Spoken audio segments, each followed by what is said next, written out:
안녕하세요. 미국 지수는 훌륭하다. 미주대입니다. 금요일 미증시는 하락했습니다. 변이 바이러스 뉴스만 계속 나왔었는데요. 남아공에서 확산이 되고 있다고 합니다. 확진자는 70명 정도. 근데 요즘에 확진자가 빠르게 올라가고 있고 다른 나라에서도 변이가 확인되고 있어서 증시에 영향을 주었습니다. 채권 금리도 내려가고 달러 빠지고 원자재도 빠지고요. 유가도 빠지고 있고요. 유가가 꽤 많이 빠졌습니다. 70불 밑으로 내려왔는데요. 바이든 대통령이 유가를 내리는데 더 적극적으로 신경을 쓸 것이다라고 말씀드린 적이 있는데, 이유는 인프라 투자 관련 법안과 지출 법안을 추진하는 데 있어서 인플레이션에 영향을 주면 안 되는데 유가를 내려서 인플레이션 상승을 막고 법안 추진에 신경을 썼던 부분이었습니다. 근데 마침 코로나 뉴스들이 마구 흘러나오면서 바이든 대통령이 원하는 대로 유가가 하락하고 있는데요. 원래는 비축유 방출을 하겠다고 했는데 산유국들이 생산량을 줄이는 계기가 될 것이라고 해서 역효과가 날 수 있다고 나왔었습니다. 하지만 코로나 이슈가 단기적으로는 좋은 뉴스는 아니지만 너무 타이밍 좋게 나온 듯 보이고 비축유 방출도 안 해도 되는 상황입니다. 근데 지금 문제가 신종 바이러스에 대한 정보가 없다는 겁니다. 기존 백신으로도 해결이 되는 건지 뭐 그런 부분이요. 이 바이러스가 홍콩과 벨기에 외에 다른 나라에서 발견이 되면 문제가 될 수 있다고 했습니다. 근데 다른 나라에서도 발견될 가능성이 높다고 따라 나왔습니다. 하지만 백신은 업데이트가 가능하다고 나왔는데요.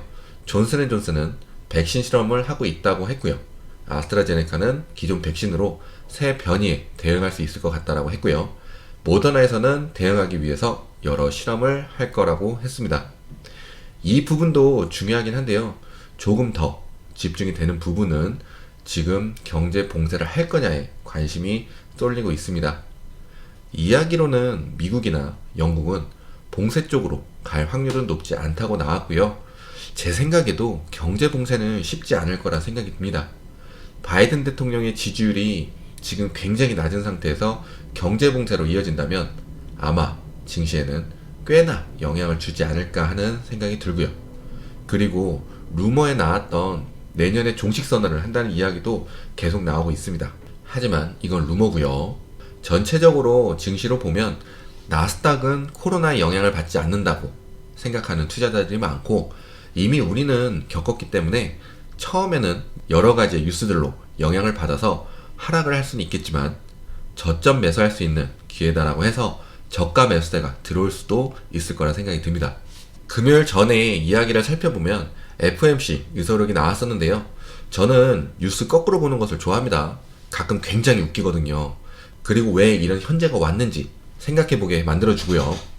그리고 이 뉴스가 지금 무슨 소용인가 하는 생각도 하게 합니다. 하여튼 연준 인사들은 인플레이션이 지속되면 테이퍼링 속도도 높이고 금리 인상도 앞당길 수 있다는 이야기도 있었습니다. 테이퍼링은 월 150억 달러 정도 축소하는 것으로 예정인데 300억 달러까지 높일 수 있다는 이야기가 나왔고요. 내년 3월, 4월에 테이퍼링이 종료를 하는 시나리오가 나올 수 있다고 했습니다. 금리는 내년도 하반기에 예상보다 빠르게 진행될 수 있다는 이야기도 나왔고요. 인플레이션이 내년에는 진정될 것 같다고 이야기를 했습니다. 공급망 문제가 해결될 것이라서 물가도 안정될 것 같다는 말도 같이 나왔습니다.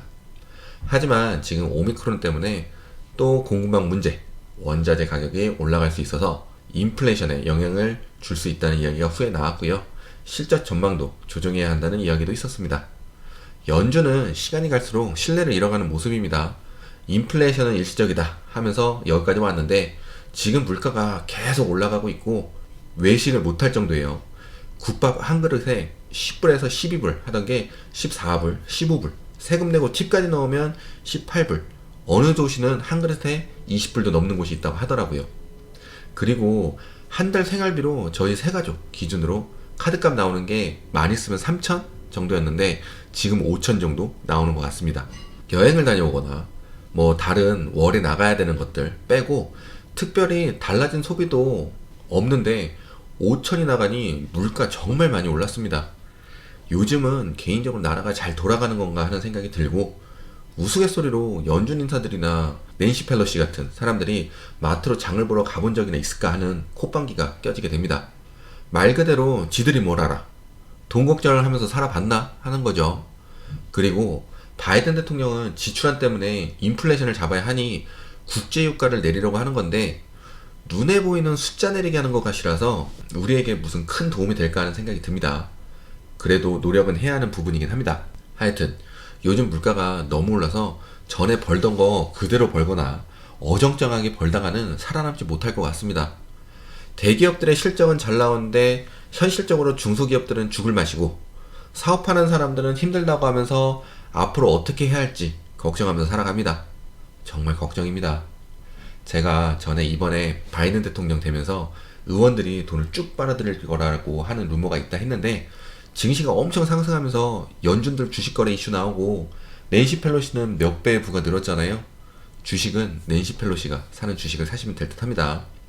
다시 돌아와서 연준이 신뢰를 계속 잃어가는 모습인데 지금 오미크론 이슈가 나오면서 FOMC 의사록 이후에 다시 나온 이야기는 금리 올리는 시기가 늦춰질 수 있다는 이야기도 있었고 내년에 금리를 안 올릴 수 있다는 이야기가 나오면서 증시는 더 상승이 가능하다는 이야기가 있었습니다.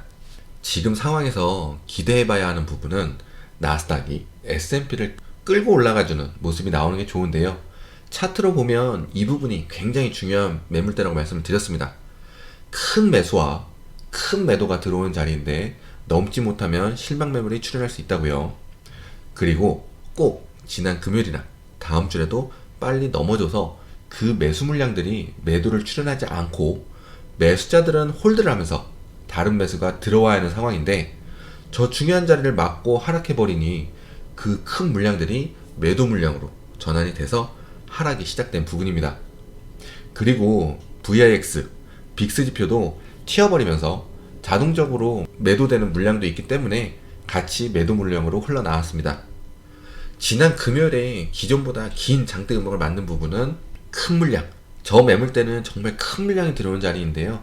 큰 매수가 큰 매도를 잡아먹어서 상승을 해야 하는데 큰 매도가 큰 매수를 잡아먹으면서 하락과 동시에 큰 매수 물량도 매도 물량을 바뀌면서 긴 장대 음봉을 만들었습니다.